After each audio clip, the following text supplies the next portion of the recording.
They all thought it would be quick, a campaign, a strike, a decisive victory, from emperors crowned by destiny to generals commanding the most powerful armies on earth. They all looked at Iran and saw opportunity. But history tells a different story because Iran is not just a country, it's a graveyard, a place where empires don't just lose wars, they lose momentum, they lose identity, and eventually they lose everything. Rome couldn't take it, Mongols bled in it, Britain manipulated it and paid for it. The Soviets entered it and quietly backed out. And now, once again, another superpower is circling. The question is no longer, can Iran be attacked?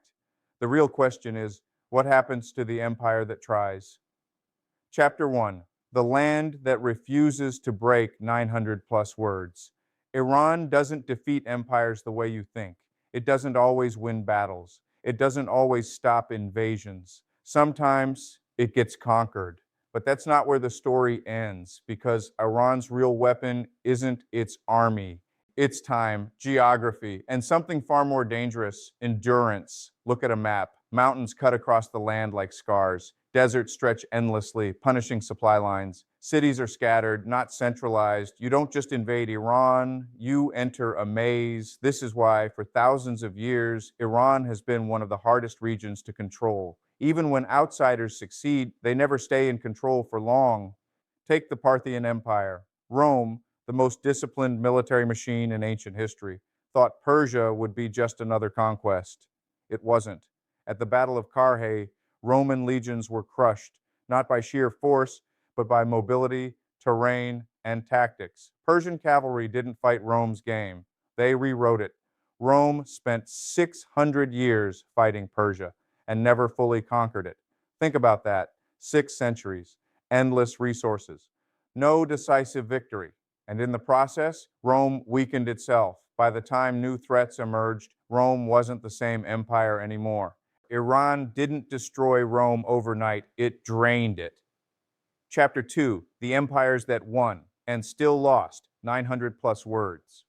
Here's where the myth breaks, because some empires did conquer Iran, but they still didn't survive it. Take Alexander the Great. He crushed the Persian Empire in one of the fastest campaigns in history. Victory was absolute, or so it seemed, because after Alexander died, his empire shattered almost instantly. His generals fought each other, his territories split apart, and Persia, it came back. The Seleucid Empire tried to hold Iran, but local resistance, distance, and instability crushed them. Eventually, Iranian forces reemerged and took control again. The invader disappeared, the land remained. Now look at the Arab conquest. The Sasanian Empire collapsed under the pressure of Muslim armies in the 7th century. This time, it seemed different. Iran was truly conquered. But again, something unexpected happened. Iran didn't vanish. It transformed the conquerors.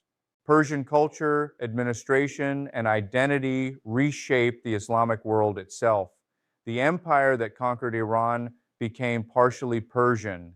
Then came the Mongols, brutal, relentless, unstoppable. They didn't just invade Iran, they devastated it. Cities burned, populations collapsed. It looked like total destruction. But even the Mongols couldn't escape Iran's gravity. Within decades, they settled. They adopted Persian culture. They governed like Persian rulers. The conquerors became the governed. This is the pattern. Invade Iran, and one of 3 things happens. You fail, you win, but collapse soon after. You win, but become absorbed. Either way, you don't leave unchanged. Chapter 3, Modern Powers Walk into the Same Trap. Now let's move forward, because this isn't just ancient history. Modern empires walked into the same trap, just more quietly. In 1941, during World War II, Britain and the Soviet Union invaded Iran together, and this time it worked. Iran surrendered quickly. No long war, no drawn-out resistance. It looked like a clean operation, but again, look deeper. The invasion wasn't about Iran itself, it was about control, oil, supply routes, geopolitics. And for a moment, it seemed like Western powers had mastered Iran, but they hadn't, because control doesn't mean stability. After the war, something started to shift. Iran resisted influence, political tensions grew, external pressure backfired, and over time, that easy victory turned into decades of instability, revolution, and hostility. The West didn't lose Iran in a single battle, it lost it slowly.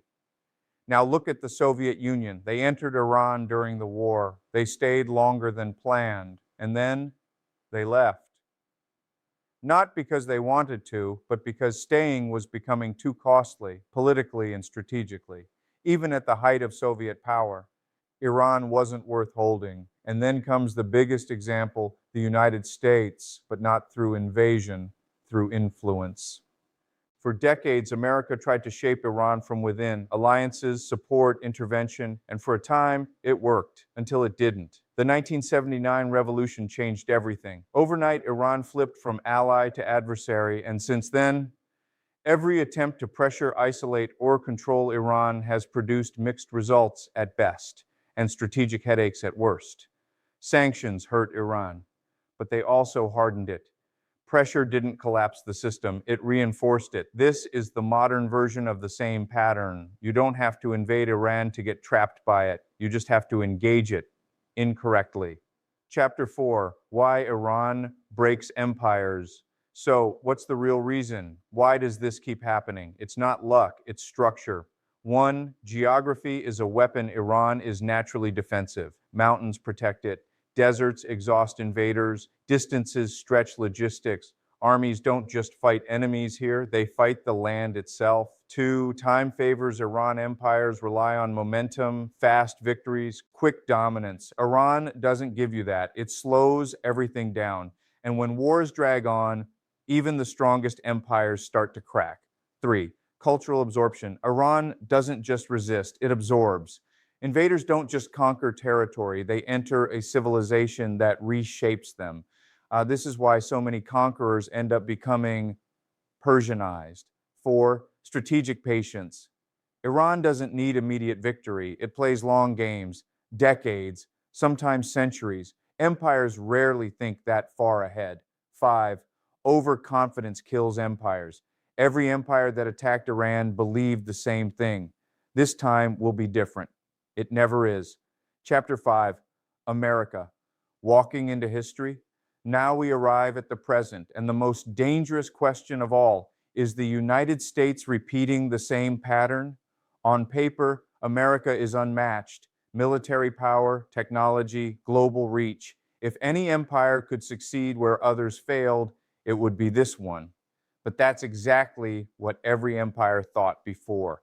The reality is more complicated because modern conflict with Iran wouldn't look like ancient wars. There would be no single invasion, no clear battlefield. Instead, it would be proxy conflicts, economic warfare, regional escalation, long-term instability, and that's exactly the kind of conflict Iran thrives in. The danger isn't losing a battle. The danger is getting pulled into something that never ends, because that's how empires collapse. Not in one moment, but over time. History doesn't say Iran is unbeatable. It says something far more unsettling. Every empire that tried to dominate Iran paid a price, and that price was never fully understood until it was too late. Final thoughts, powerful ending. Great empires don't fall because they are weak. They fall because they make one fatal mistake. They underestimate the thing that cannot be broken. Iran has been conquered, burned, divided, occupied, and yet it's still here. The empires that attacked it, most of them are not. So the real question isn't, can Iran be defeated? It's this: what does defeating Iran cost an empire? And is any empire strong enough to survive that cost? Because history doesn't just repeat itself, it evolves. And what's unfolding now isn't a replay of ancient wars. It's something far more dangerous. Chapter 6, The New Battlefield, War Without War. If America ever confronts Iran directly, it won't look like Rome versus Persia. There won't be legions marching across deserts, no single battlefield, no moment where victory is declared. Instead, it will unfold quietly, piece by piece, pressure without invasion, conflict without declaration, war without war. This is the battlefield Iran understands better than almost anyone, because over the last 4 decades, Iran has adapted to one reality. It cannot outmatch global superpowers head on, so it changed the rules. Iran doesn't fight symmetrically, it doesn't need to. Instead, it spreads conflict across regions, actors, and timelines. Not one war, but many small ones. Not one front, but invisible networks. This is what makes modern confrontation so dangerous, because there is no clear victory, only escalation. Look at the region: Iraq, Syria, Lebanon, Yemen. Each one becomes a piece of a larger puzzle, a network of influence, a system designed not to win quickly, but to make conflict impossible to finish. And this is where empires start to bleed, not from one decisive defeat, but from 1,000 slow cuts. Because modern power has a weakness. It depends on stability, global trade, alliances, public opinion, and prolonged conflict threatens all of it. Iran doesn't need to defeat America militarily. It just needs to make engagement costly enough, long enough, uncertain enough that the system begins to strain. And when that happens, history suggests something inevitable. The empire starts asking the same question every empire before it asked: is this worth it? And that question is where decline begins. Chapter 7, the cost. No one calculates, every empire calculates cost before war: weapons, troops, logistics. But they almost always miss the real cost, because the real cost doesn't show up immediately. It builds slowly, silently. Let's break it down. 1, economic drain wars aren't just fought on battlefields, they're fought in budgets. And prolonged engagement, even without full-scale war, drains resources, sanctions, military deployments, defense spending increases. At first, it seems manageable, but over time, it compounds. Rome didn't fall in one battle. It fell under the weight of constant strain. 2, strategic distraction. Empires don't have infinite focus. Every conflict pulls attention away from something else: rising powers, internal issues, technological competition. While one empire is locked into a slow, draining conflict, others are moving forward, and that's how power shifts, not suddenly, but gradually. 3, internal division. This is where it becomes dangerous, because long conflicts don't just affect foreign policy. They affect domestic stability, public opinion fractures, debates intensify, support turns into skepticism. We've seen this before, not just in ancient empires, but in modern ones too. The longer a conflict drags on, the harder it becomes to justify. And once the narrative breaks, the unity breaks with it. 4, reputation erosion. Empires rely on perception, strength, control, credibility. But prolonged, unresolved conflict weakens that image. Allies begin to question, adversaries become bolder, and suddenly the empire doesn't look untouchable anymore. And once that perception shifts, it rarely returns to what it was before. 5, the invisible cost: momentum. This is the one no empire calculates: momentum. The feeling that an empire is moving forward, expanding, winning, leading. Iran doesn't just challenge power, it interrupts momentum. And once momentum slows, history shows something critical: it rarely starts again. Chapter 8, the pattern. No one escapes. At this point, the pattern becomes impossible to ignore. Different empires, different eras, different strategies, same outcome. They all approach Iran with confidence, and they all leave changed. Because Iran isn't just a place, it's a test of endurance, a test of patience, a test of whether an empire can resist its own instincts. And that's the real trap: not military defeat, but strategic overreach. Empires expand because they believe they can. because success creates confidence, and confidence creates risk. But Iran punishes that risk. It doesn't break instantly, it absorbs pressure, it adapts, it waits, and eventually the empire reaches a point where continuing is more costly than withdrawing. But withdrawal comes with its own price: loss of credibility, loss of influence, loss of perception. So the empire is stuck. Stay and bleed slowly, leave and appear weaker. That's the trap. And it's one no empire has fully escaped, because by the time they recognize it, they're already inside it. Chapter 9, the most dangerous moment. 1,000 plus words.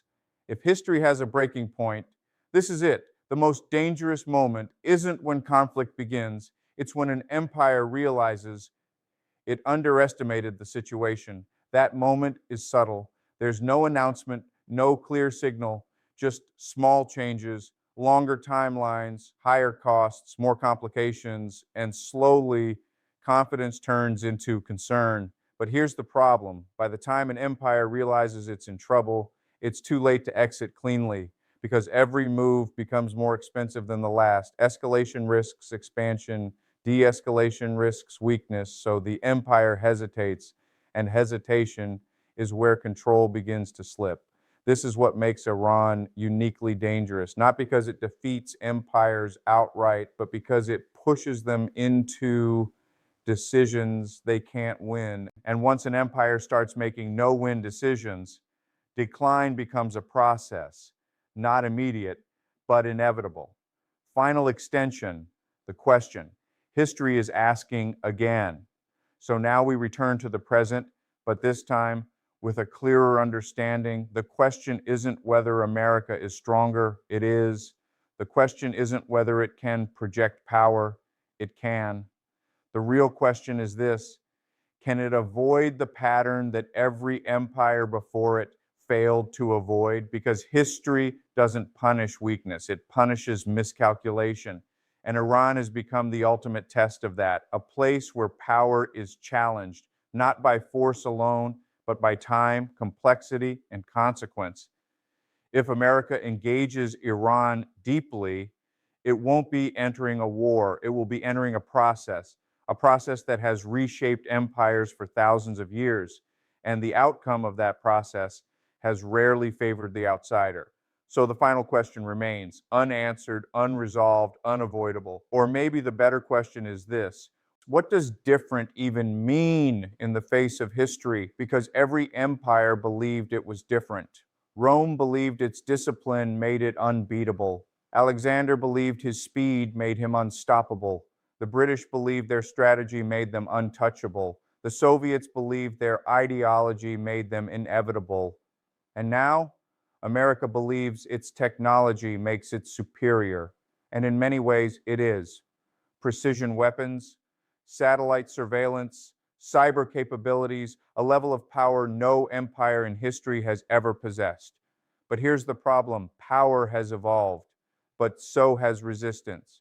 Iran is not the Persia of ancient times. It's not waiting for armies to arrive. It's not defending borders the way it once did. It's thinking differently, acting differently, preparing differently. The battlefield is no longer physical. It's layered, economic, digital, psychological, regional, and that changes everything. Because overwhelming force doesn't guarantee control anymore. It guarantees reaction, and reaction is where things spiral. Imagine a single strike: quick, precise, limited, designed to send a message. But what happens next? Not in hours, but in weeks, months, years. Retaliation doesn't come in one form. It comes in waves, indirect, unpredictable, difficult to trace. And suddenly, what was supposed to be a controlled action becomes an open-ended situation. This is the new reality. There are no clean endings, only expanding consequences. And here's where history becomes dangerous again,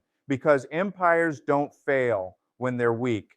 They fail when they misread the scale of what they've entered. They think they're starting something small, contained, manageable, but what they've actually triggered is something much larger.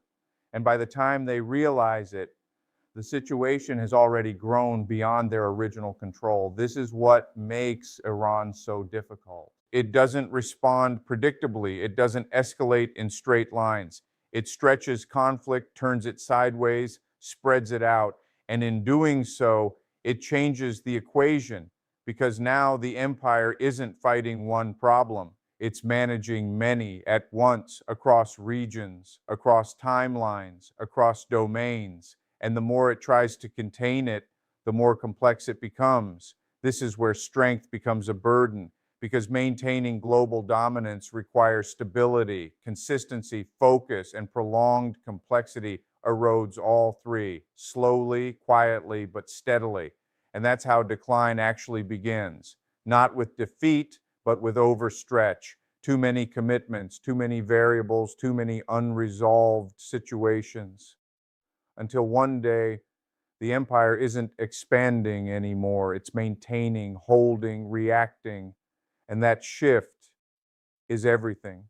Because once an empire moves from leading to managing, it's no longer shaping the future, it's trying to keep up with it. And history shows that's when others start to rise, not because they are stronger, but because they are less burdened, more focused, more adaptable. And while one empire is entangled, another is preparing. This is the part no one talks about, the indirect consequences, the unseen shifts, because the biggest impact of a prolonged conflict isn't always what happens inside it, it's what happens outside it. New alliances form, new powers emerge, new opportunities appear for others. And while attention is locked in one direction, the rest of the world keeps moving. That's how balance changes, not through one dramatic moment, but through gradual realignment. And by the time it becomes visible, it's already happened. So when we ask, is America different? We're really asking something deeper. Can any empire, no matter how advanced, escape the fundamental limits of power? Because power isn't just about strength, it's about sustainability. And sustainability is where every empire is tested. Iran doesn't defeat empires by overpowering them. It tests their ability to sustain pressure, to maintain focus, to endure complexity. And history suggests that test is harder than it looks. So maybe the answer isn't clear yet, maybe the story is still unfolding, but one thing is certain, every empire that entered this story believed it would control the outcome. And every time, the outcome had other plans. So now, as history circles back once again, we're left with the same uncertainty, the same tension, the same unanswered question, not about Iran, but about the empire standing at its edge.